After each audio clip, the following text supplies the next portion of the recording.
Il est presque impossible d'oublier l'attaque horrible plus tôt cette année à SeaWorld, l'attaque qui a laissé une entraîneuse morte noyée par une orque. L'eau semblait calme, vitreuse, sûre, mais en dessous, le danger se cachait. Helena Price croyait connaître l'orque mieux que quiconque. Des années de confiance, des années d'entraînement. Elle pensait qu'ils étaient partenaires, mais la nature a ses propres règles. Brise-les, et les conséquences sont rapides. Ce qui lui est arrivé n'est pas rare.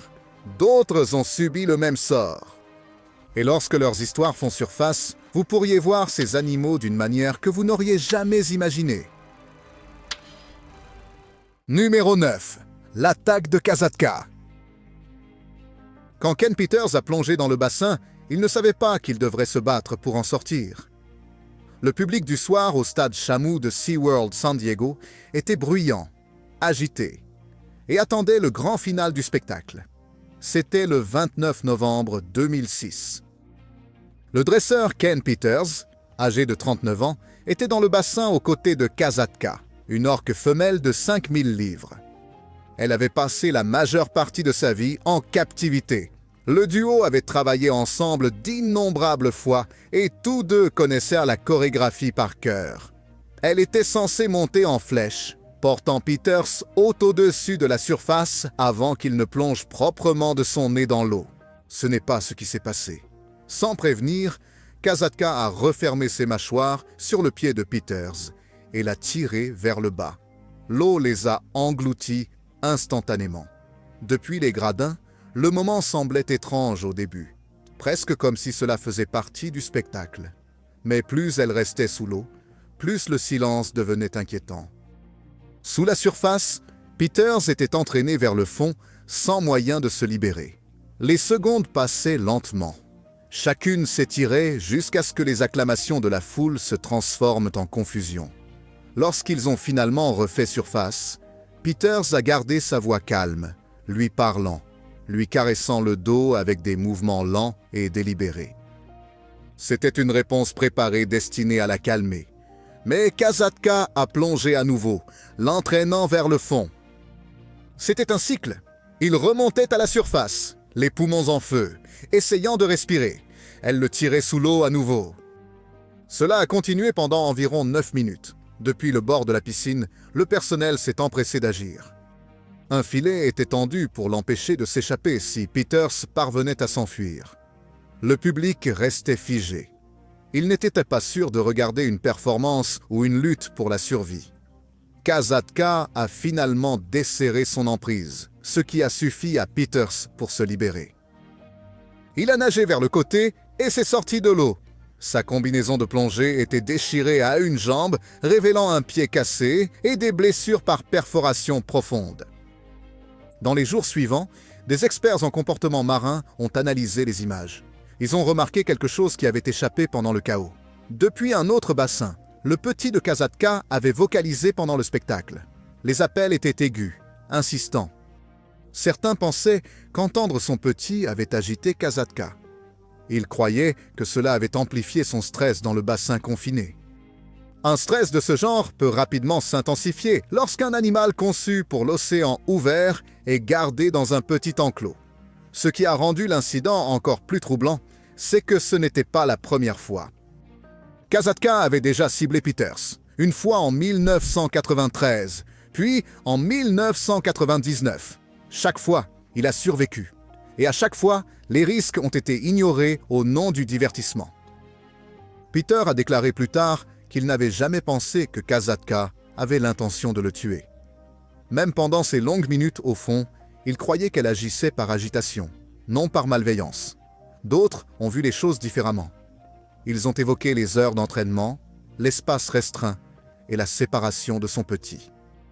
Ils ont soutenu que si vous enlevez une orque sauvage de son environnement naturel, que vous la gardez dans des murs en béton et que vous lui demandez de faire des spectacles quotidiens, des incidents comme cette nuit-là ne sont pas des accidents. Ce sont des conséquences qui attendent de se produire. Numéro 8. L'attaque contre Annette et Kiss. Le spectacle était censé être léger. C'était le 20 avril 1971 à SeaWorld. Les caméras étaient prêtes et le public souriait. La vedette du numéro était une orque de 17 pieds nommée Shamu. Et le plan était simple. Annette Ekis, la secrétaire des relations publiques du parc, devait monter Shamu à travers l'eau dans un numéro bref mais accrocheur. Elle portait un bikini au lieu d'une combinaison de plongée. C'était quelque chose qui n'avait jamais été fait avec cette orque avant.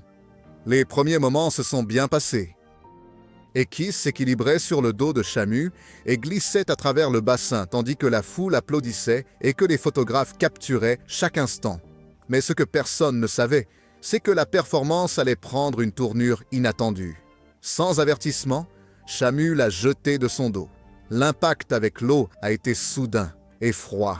Avant qu'Ekis puisse réagir, Shamu s'est élancé en avant et a refermé ses mâchoires autour de sa jambe. L'atmosphère de la piscine a changé instantanément. Les acclamations joyeuses ont été remplacées par des cris et des hurlements. Dans l'eau, Shamu l'a entraîné en cercle serré, sa prise implacable.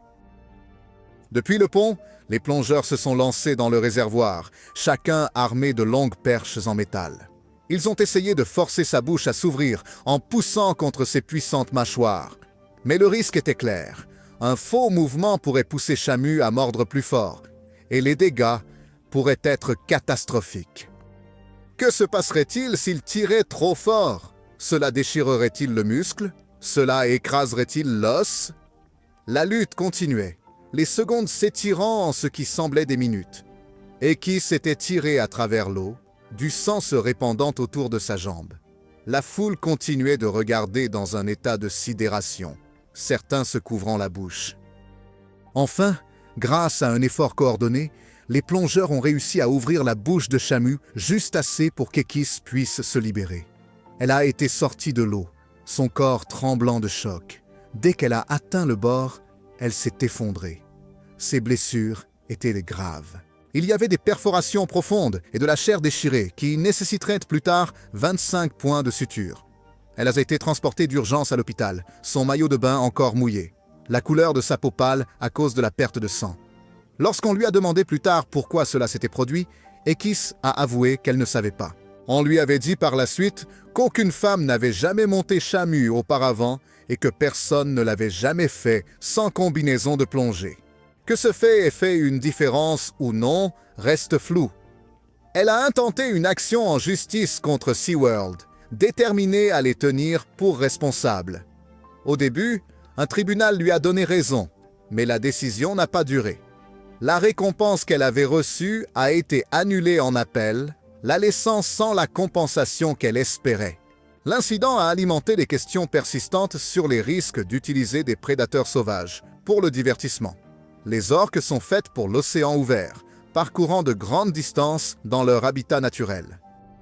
Quand un animal est confiné dans un bassin, forcé à faire des spectacles répétitifs et mis en contact étroit avec des humains, combien de temps faut-il avant que l'instinct ne prenne le dessus sur l'entraînement? Ce jour d'avril a apporté une réponse supplémentaire, violente. Numéro 7. Quand Keto s'en est pris à son entraîneur. C'était le matin avant Noël, en 2009, et les préparatifs pour le spectacle de Noël au Loro Park battaient leur plein. Les entraîneurs évoluaient avec leur précision habituelle, tandis que les animaux glissaient dans l'eau et que la musique résonnait faiblement dans le stade. Dans l'un des bassins, Alexis Martinez, âgé de 29 ans, travaillait avec Keto, un grand orque mâle qu'il connaissait bien. Les deux avaient déjà performé ensemble de nombreuses fois auparavant et ils avaient développé un lien fort. Mais ce matin de décembre, quelque chose dans le comportement de Keto semblait différent. Pendant la routine, Alexis a tenté un spy-hop en position debout. C'était une manœuvre où il se tenait en équilibre sur le dos de Keto alors que la baleine sortait de l'eau. Mais au lieu d'une montée fluide, Keto a penché de manière inattendue. Alexis a perdu l'équilibre et est tombé dans la piscine. Au début, cela ne semblait pas sérieux. Il flottait à côté de Keto, attendant le prochain mouvement, mais l'orque n'a pas continué. Depuis la plateforme d'observation, un autre entraîneur a remarqué la position inhabituelle de Keto. La baleine flottait entre Alexis et la scène, comme si elle bloquait sa sortie. Quand Alexis a commencé à nager vers la plateforme après le signal sous-marin, Keto a comblé l'écart, lentement d'abord, puis avec une force délibérée. Le dresseur sur la plateforme a signalé à Keto de se désengager, utilisant des signaux qui avaient toujours fonctionné. Cette fois, il n'y a pas eu de réaction. Keto a poussé Alexis vers le bas avec le rostre, le plaquant contre le fond. Des signaux de secours d'urgence ont clignoté, mais l'orque est resté concentré sur le dresseur dans l'eau. Pendant un bref instant, Keto est remonté à la surface pour respirer. Les entraîneurs espéraient que c'était fini. Mais en quelques secondes, il a replongé, émergeant avec Alexis, en équilibre sur son rostre. Ses mâchoires restaient fermées, mais sa maîtrise était évidente. Puis, presque sans prévenir, il le relâcha. Alexis s'enfonça lentement vers le fond de la piscine. Le pont s'anima soudainement. Le personnel s'est précipité pour isoler Keto, mais la baleine s'est arrêtée près de la porte, résistant à toutes les tentatives de le déplacer. Ce n'est que lorsqu'un filet de sécurité a été abaissé dans l'eau qu'il a finalement nagé dans la piscine adjacente. Cela a donné à l'équipe de sauvetage l'ouverture dont elle avait besoin. Lorsqu'Alexis a été remonté à la surface, il était déjà trop tard. Ses blessures étaient fatales. Il avait subi des hémorragies internes massives, des organes déchirés, des fractures par compression sévère et de multiples marques de morsures. L'autopsie a confirmé ce que tout le monde craignait. Alexis avait été tué par l'orque qu'il avait entraîné pendant des années. Dans les jours qui ont suivi, des questions difficiles ont été soulevées. Cette attaque ne venait pas de nulle part. Les experts en mammifères marins avaient longtemps exprimé leurs préoccupations concernant l'environnement au Loro Park. Les orques vivaient dans des réservoirs confinés sans structure sociale stable. Aucune femelle dominante n'était présente pour maintenir l'ordre. Les tensions sociales bouillonnaient constamment. L'ennui était si grave que les baleines déchiraient des morceaux de la doublure imperméable de la piscine juste pour avoir quelque chose à faire. Ces créatures étaient évoluées pour de vastes distances, des plongées profondes et des relations complexes. Pris au piège dans un réservoir, les instincts peuvent se déformer, la pression monte, et lorsque cette pression trouve une issue, les résultats peuvent être catastrophiques. La mort d'Alexis Martinez n'était pas qu'une tragédie pour ceux qui l'ont connu. Elle a montré ce qui peut se passer lorsque la puissance brute de l'océan est enfermée pour le divertissement. Numéro 6. À l'intérieur de l'incident des orques de Loro Park.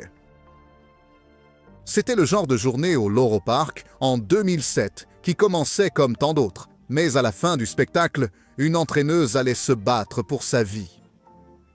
Claudia Vollard travaillait au parc depuis 4 ans. Elle connaissait les baleines par leur nom, leur tempérament, même par les cicatrices sur leur peau. Un en particulier s'est distingué. Un mâle de 3000 livres nommé Tekoa. Il avait été amené à l'installation depuis SeaWorld 1 an plus tôt, avec 3 autres, tous séparés de leur mère à un jeune âge. Au lieu de former un groupe paisible, ils sont devenus imprévisibles. Parmi eux, Tekoa était le plus bas. Cette position avait un coût. Les autres se déchaînaient souvent, laissant de profondes marques sur son corps. Certains jours, les cicatrices étaient si fraîches que les visiteurs pouvaient voir les lignes brutes à travers l'eau. Les entraîneurs observaient qu'il se hissait parfois sur le bord de la piscine, presque comme pour échapper à l'agressivité du groupe. Des demandes pour le ramener à SeaWorld ont été faites, mais rejetées. Alors Tekoa est resté, portant à la fois des blessures visibles et invisibles. Au moment de l'incident, Claudia avait travaillé avec lui pendant environ 1 année. L'attaque a eu lieu lors d'une répétition avant un spectacle prévu. Elle et Tekoa effectuaient une manœuvre connue sous le nom de poussée de pied. Le dresseur plante ses pieds contre le rostre de la baleine, tandis que l'animal les propulse à la surface. Normalement, le mouvement se termine lorsque les deux émergent à l'unisson. Ce jour-là, cela ne s'est pas produit. Sans prévenir, Tekoa l'a entraîné sous l'eau. L'eau les a engloutis tous les deux, et il l'a poussé vers le fond. Quelques secondes plus tard, il a jailli à la surface, mais au lieu de la relâcher, il l'a ramenée vers le bas, encore une fois. Encore et encore, le cycle s'est répété. Que se passe-t-il dans l'esprit d'un entraîneur à ces moments-là? Panique? Un calcul désespéré? Sur le pont de la piscine, ses collègues se sont précipités, criant des ordres, éclaboussant, faisant tout pour distraire la baleine. Enfin, ils l'ont tiré de l'eau. Les blessures de Claudia étaient graves. Son avant-bras s'était cassé en 2 endroits. Elle avait des lésions à un poumon et avait besoin de soins hospitaliers immédiats. Le fait qu'elle ait survécu était déjà remarquable. Le fait qu'elle soit retournée au travail après sa guérison était encore plus frappant. Après ce jour, les règles ont changé. Tekoa était interdit de toute interaction avec le personnel junior. Aucun formateur, quelle que soit son expérience, n'était plus autorisé à entrer dans l'eau avec lui. Il est facile de considérer de tels moments comme un simple cas d'animal devenant violent. Mais l'histoire de Tekoa racontait autre chose. Il avait été déplacé entre les installations, éloigné de sa famille, forcé à intégrer des groupes d'étrangers et exposé à un stress constant. Chaque cicatrice, chaque comportement a été façonné par ce monde. Quand vous le regardez sous cet angle, l'incident avec Claudia devient plus qu'une attaque dans une piscine. Cela fait partie d'une question plus large. Que se passe-t-il lorsqu'une créature sauvage est maintenue dans un espace artificiel pendant des années, poussée dans une vie qui ne ressemblera jamais à l'océan dont elle est issue? Numéro 5. Lorsqu'une orque est tombée sur son entraîneur. Le public était venu pour un spectacle, mais ce qu'ils allaient voir ne faisait pas partie d'une performance écrite. C'était le 21 novembre 1987 à SeaWorld San Diego. Les familles remplissaient les gradins, les enfants se penchant en avant, tandis que les entraîneurs et les orques se déplaçaient à l'unisson sur l'eau. Parmi les artistes se trouvait John Silic, âgé de 26 ans, un homme qui avait passé 2 ans à travailler avec ces énormes créatures. La routine cet après-midi-là était une qu'il avait déjà faite. En grimpant sur le dos d'une orque femelle, il se préparait pour une cascade qui lui semblait familière, presque automatique. Mais les bassins contenant des prédateurs pesant plusieurs tonnes ne sont jamais vraiment prévisibles. Sans avertissement, une orque mâle nommée Orky 2, pesant près de 11 000 livres, a surgi et est sorti de l'eau. À l'instant suivant, il est tombé brusquement, non pas dans l'espace ouvert, mais directement sur la femelle que Silic montait. La force les a tous projetés sous la surface. Les acclamations de la foule se sont arrêtées. Les entraîneurs se sont précipités vers le bord de la piscine. Pendant quelques instants, le seul bruit était celui de l'eau qui se calmait. Quand Silic a refait surface, il était clair qu'il était en grave difficulté. Les blessures étaient dévastatrices. Son bassin a été écrasé, ses hanches et son dos cassés. Plusieurs côtes et ses 2 jambes ont subi des fractures. 6 interventions chirurgicales majeures suivraient. Les chirurgiens ont placé plus d'1 kilogramme de métal dans son corps, des plaques pour stabiliser son bassin, des vertèbres fusionnées pour maintenir sa colonne vertébrale. Les dommages étaient permanents. La récupération a débuté au centre médical de l'Université de Californie à San Diego. C'était un travail lent et douloureux. Au début, se déplacer était presque impossible. Avec le temps, les médecins l'ont décrit comme stable et la kinésithérapie a commencé. Silic a admis plus tard dans une interview qu'il réapprenait à marcher. SeaWorld a réagi rapidement après l'accident. Les dresseurs n'étaient plus autorisés à monter les orques. Se produire dans l'eau à leur côté pendant les spectacles était interdit. Les protocoles de sécurité ont changé, et en coulisses, la gestion aussi. Le président du parc a été licencié, ainsi que 3 autres membres du personnel, mais les changements sur papier n'effacèrent pas les questions qui montaient dans la discussion publique. Qu'est-ce qui avait mal tourné? Était-ce simplement un accident, comme SeaWorld l'a prétendu, ou un signe de risque plus profond dans la manière dont ces animaux étaient dressés et utilisés? Silic a décidé de porter plainte. Il a affirmé que les dangers de travailler aussi étroitement avec les orques ne lui avaient jamais été entièrement expliqués. Le procès a été réglé à l'amiable. Dans le cadre de l'accord, Silic ne pouvait pas parler des détails internes, et tous les dossiers juridiques, des milliers de pages, ont été scellés. SeaWorld a dit au public que la cause était un mauvais timing, pas de l'agressivité. Certains ont accepté cette réponse. D'autres en doutaient. Après tout, il s'agissait d'animaux sauvages vivant dans des bassins confinés, répétant les mêmes routines devant des foules tous les jours. Alors la question reste, ce jour-là, en 1987, était-ce vraiment un coup de chance imprévisible? Ou était-ce un aperçu de la tension cachée entre l'orque et l'entraîneur, une qui refait surface dans les années à venir? Numéro 4. La dernière performance de Dawn Brancheau. Les foules étaient venues à SeaWorld Orlando depuis des années pour la voir. Dawn Brancheau, âgée de 40 ans, dégageait une confiance tranquille qui semblait apaiser même les plus grands orques. Les familles se penchaient en avant sur leurs sièges, les enfants applaudissant, alors que d'énormes corps noirs et blancs traversaient l'eau. Pour le public, cela semblait parfait, mais la beauté peut cacher le danger. Et dans ce cas, le danger était aussi réel que l'eau dans le réservoir. Parmi les orques que Dawn a entraînés, l'un se distinguait, Tilikum. Il était énorme, pesant plus de 12 000 livres, un géant même selon les normes des orques. Il avait passé plus de 3 décennies en captivité, se produisant devant des foules et vivant dans des enclos en béton. Ceux qui ont travaillé avec Dawn ont dit qu'elle le traitait avec une patience inhabituelle, ne le pressant jamais, lisant toujours ses mouvements. Elle lui faisait confiance plus que la plupart n'oseraient. Pourtant, elle savait que le travail comportait des risques qu'aucun niveau de compétence ne pouvait effacer. Elle avait déjà parlé de l'imprévisibilité de ces animaux puissants. La date était le 24 février 2010. Le spectacle de midi était terminé et la foule dans la zone Dine with Shamu était encore assise. Dawn était près du bord du bassin, proche de Tilikum, son visage presque touchant sa peau lisse. C'était le genre de moment calme qui faisait croire aux visiteurs à un lien entre l'homme et l'animal. Puis, sans avertissement, tout a changé. Plus tard, les témoins ne seraient pas d'accord sur ce qui s'est passé en premier. Certains jureraient qu'il l'a tiré par la queue de cheval. D'autres croyaient qu'il lui avait saisi l'épaule. Quoi qu'il en soit, Dawn fut tiré dans l'eau avec une force qu'aucun humain ne pouvait combattre. L'air s'emplit de cris. Dans l'eau, Tilikum ne semblait plus être le partenaire gentil que les gens avaient admiré juste quelques instants auparavant. L'attaque n'a pas pris fin rapidement.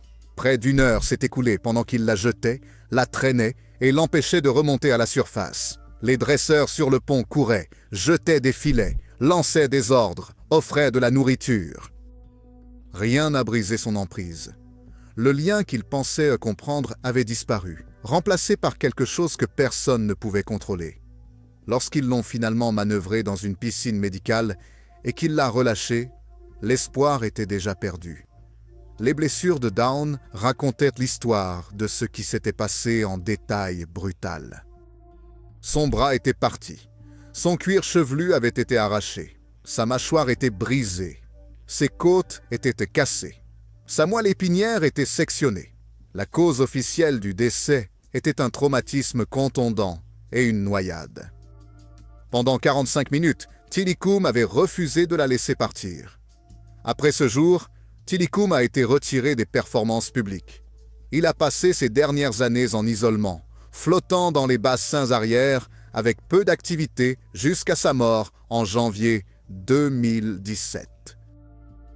Ce n'était pas la première mort liée à lui. L'attaque a ravivé les questions sur ce que la captivité fait à un animal qui, à l'état sauvage, peut nager 100 miles en une seule journée. Si une vie de confinement peut déformer l'esprit d'un humain, que peut-elle faire à une orque? Numéro 3. L'incident clé. Un après-midi chaud de juillet 2004, une orque a fait un choix que personne ne s'attendait. Le spectacle d'orques de SeaWorld San Antonio battait son plein, et le dresseur Steve Ebel s'est avancé au bord de la piscine avec la confiance d'un homme qui avait passé des années à travailler aux côtés de ces énormes prédateurs. Dans l'eau, Kai, un jeune orque mâle, tournait lentement. Il était encore en train de mûrir, mais sa taille dépassait déjà celle de l'homme sur la plateforme. Quelques instants plus tôt, ils avaient évolué ensemble dans une routine bien rodée. Mais maintenant, quelque chose dans le rythme de la baleine avait changé. Ses mouvements devenaient plus brusques, moins prévisibles. Sans avertissement, Kai s'est élancé vers Ebel. L'eau a éclaté autour de lui lorsque le corps massif a frappé l'entraîneur, le poussant sous l'eau. Les applaudissements se sont arrêtés. Des exclamations ont traversé l'air humide. De la surface, seuls de brefs éclats de mouvement pouvaient être vus. Un aileron fendant l'eau, un bras humain luttant vers le haut. Chaque fois qu'Ibel refaisait surface pour respirer, Kai était là encore, se précipitant avec une précision terrifiante. Les membres du personnel ont observé depuis le bord, incapables d'agir. La puissance des coups de l'orque était impossible à contrer. Chaque seconde semblait s'étirer, comme si toute la piscine retenait son souffle. Plusieurs témoins ont rappelé plus tard avoir vu les mâchoires de Kai s'ouvrir comme s'il allait mordre. Que ce soit son intention, personne ne pouvait le dire. Ce qu'ils pouvaient voir, c'était l'intensité de son comportement, une sorte de concentration qui faisait clairement comprendre que cela ne faisait pas partie du script. Les minutes passaient dans un flou d'éclaboussures d'eau et d'évasion désespérée. Puis est venue une ouverture. Kay s'est déplacé juste assez pour permettre à Ibel d'agir. La baleine bloquait la rampe, le seul chemin dégagé pour sortir. Mais Ibel a pris une décision en une fraction de seconde. Il s'est poussé du dos de l'orque, utilisant son propre élan pour se propulser vers la sécurité. Un autre entraîneur a tendu la main, lui agrippant le bras et le tirant en sécurité. Derrière eux, Kai s'est écrasé sur la rampe avec une force étonnante, comme s'il réagissait à la fuite. Incroyablement, Ibel est parti sans blessure physique. Plus tard, il a admis qu'il ne pouvait pas expliquer l'agression soudaine. Kai approchait de l'âge de reproduction, une étape qui peut entraîner des changements de comportement imprévisibles. Cela a peut-être joué un rôle. Pourtant, Ibel croyait qu'une chose l'avait gardé en vie. Il est resté calme. Il pensa que la panique aurait été fatale. Mais la question reste, cette attaque était-elle le résultat d'une humeur passagère ou de quelque chose de plus profond? Les orques à l'état sauvage parcourent de vastes distances, chassent avec leur groupe et gèrent des vies sociales complexes. Dans un bassin en béton, ces instincts n'ont pas d'endroit où aller. L'ennui, la frustration et le stress ne disparaissent pas dans de telles conditions. Ils augmentent. L'attaque de Kai n'était pas un moment isolé de violence. Cela s'inscrit dans une histoire plus vaste d'incidents dans les parcs marins du monde entier. Lorsque les animaux conçus pour l'océan ouvert sont confinés, leur rythme naturel se brise. Ce qui s'est passé cet après-midi-là à San Antonio n'était pas seulement une quasi-tragédie pour un entraîneur. C'était le signe d'un problème beaucoup plus vaste que nous choisissons encore de garder derrière le verre et l'acier. Numéro 2, l'attaque de l'orque de SeaWorld, en 1987. Can-Do faisait partie des spectacles de San Diego depuis plus de 9 ans. Pourtant, quelque chose en elle ne semblait jamais se stabiliser. Les entraîneurs l'ont remarqué de manière subtile. Ses mouvements pouvaient être rigides. Il y avait des moments où elle résistait aux signaux. C'était comme si une partie d'elle n'avait jamais vraiment accepté la vie à l'intérieur du bassin. Le 4 mars 1987, ce malaise a émergé d'une manière à laquelle personne ne s'attendait. Le spectacle de l'après-midi était déjà en cours. Jonathan Smith, entraîneur de 21 ans, était dans l'eau, chevauchant sur le dos de Can-Do. Non loin se trouvait une autre orque femelle, Kenao, âgée de seulement 10 ans à l'époque. Le spectacle avait été répété d'innombrables fois, mais en plein milieu, sans aucun signe de problème, Can-Do a dévié. Ses mâchoires se sont refermées autour de Smith, et en un instant, il a été entraîné sous l'eau. L'eau les a recouverts. Il a été entraîné au fond de la piscine de 32 pieds, puis remonté brusquement à la surface pour être relâché. Depuis les gradins, cela ressemblait presque à une partie du spectacle. Jonathan a même réussi à faire signe, peut-être pour éviter la panique. Mais le danger était loin d'être écarté. Avant que les entraîneurs ne puissent l'éloigner, une autre orque a surgi en avant. Le coup était brutal, le renvoyant sous la surface à nouveau. Imaginez la force qui serait nécessaire pour vous couper le souffle instantanément. Sous l'eau, la visibilité était mauvaise. Il n'avait aucun moyen de savoir d'où viendrait le prochain coup. Mais il est avenu, puis un autre, et encore un autre. Les baleines l'ont poussé, l'ont percuté et l'ont traîné vers le bas à plusieurs reprises. chaque plongée la laissait plus faible. 2 minutes et demie ne semblent pas longues quand on est assis dans un théâtre, mais sous l'eau, avec un rein éclaté et une coupure profonde au foie, cela semble interminable. Au moment où l'épreuve était terminée, le haut du corps de Smith était couvert de morsures et d'éraflures. Sa guérison a été lente. Même rester debout demandait un effort. Mais les blessures physiques n'étaient qu'une partie des dégâts. Que ressentiriez-vous à l'idée de retourner dans un endroit où vous aviez presque perdu la vie, pour performer aux côtés des mêmes animaux qui vous avaient abattu? Un an plus tard, Smith a intenté une action en justice. Sa demande était claire. Il a dit que SeaWorld ne l'avait jamais averti des vrais risques. Il a affirmé qu'il n'y avait pas de formation formelle pour les rôles dangereux qui lui étaient assignés. Les fonctionnaires, affirmait-il, présentaient le travail comme sûr, même avec des baleines qui pouvaient agir de manière imprévisible. Le procès accusait le parc de fraude, de détresse émotionnelle et de coups et blessures. L'affaire n'a jamais été jugée. Elle a été réglée à huis clos. Une partie de l'accord était une clause de confidentialité. Cela signifiait pas d'interview, pas de disque publié et pas de réponse publique aux questions que beaucoup avaient encore. Tout ce qui a été dit dans cette pièce y est resté. Et la vérité sur ce qui s'est passé derrière les murs de verre de ce réservoir est restée scellée. Numéro 1. Attaque d'orques au Pacific Realm. En surface, Pacific Realm semblait être un endroit où la merveille vivait toute l'année.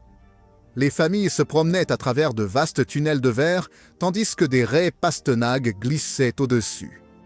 Les enfants appuyaient leurs mains sur les parois fraîches en acrylique, regardant avec de grands yeux les bancs de poissons. Mais au-delà des expositions et des stands de souvenirs, il y avait une raison pour laquelle le parc attirait plus de visiteurs que toute autre chose. Il s'appelait Neros. Près de 20 pieds de long et pesant environ 10 000 livres. Neros pouvait soulever tout son corps hors de l'eau lors d'un saut spectaculaire. La foule éclatait. Les caméras scintillaient, l'air vibrait d'applaudissements. Pour le public, il était une merveille. Pour la direction de Pacific Realm, il était le cœur battant du parc, le seul artiste qu'il ne pouvait jamais remplacer. Mais maintenir un spectacle en vie signifiait de longues heures, des horaires implacables et aucun répit. Quand Elena Price est arrivée au parc, elle était pleine de détermination silencieuse. Elle avait étudié la biologie marine en Oregon, attirée par une fascination de toujours pour l'océan. Travailler avec Neros était comme un rêve. Elle a appris ses habitudes, ses signaux, et a construit la confiance par la patience. Comme elle l'a décrit, Neros était plus qu'un animal. Il était un partenaire dans le water. Les collègues admiraient son engagement, bien que certains exprimassent leurs préoccupations à voix basse. Tu ne pourrais jamais oublier que Neros était un prédateur de premier plan. Puis vinrent les changements. Au début, ils étaient petits. Il a commencé à frapper sa queue contre les parois du bassin pendant l'entraînement. Parfois, il ignorait les ordres. Pour certains dresseurs, c'était un signe évident de stress.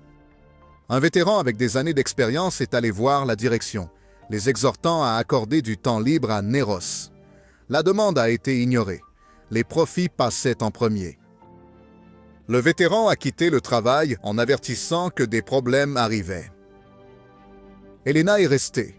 Elle croyait au lien qu'ils partageaient, certaine qu'elle pouvait le stabiliser. Pendant un moment, il semblait qu'elle avait raison. Mais un après-midi devant un amphithéâtre bondé, la tension chez Neros a éclaté. Le premier spectacle s'est déroulé sans incident.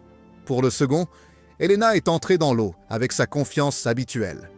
Les entraîneurs sur la plateforme ont remarqué que ses mouvements étaient plus aiguisés, mais elle a écarté les préoccupations.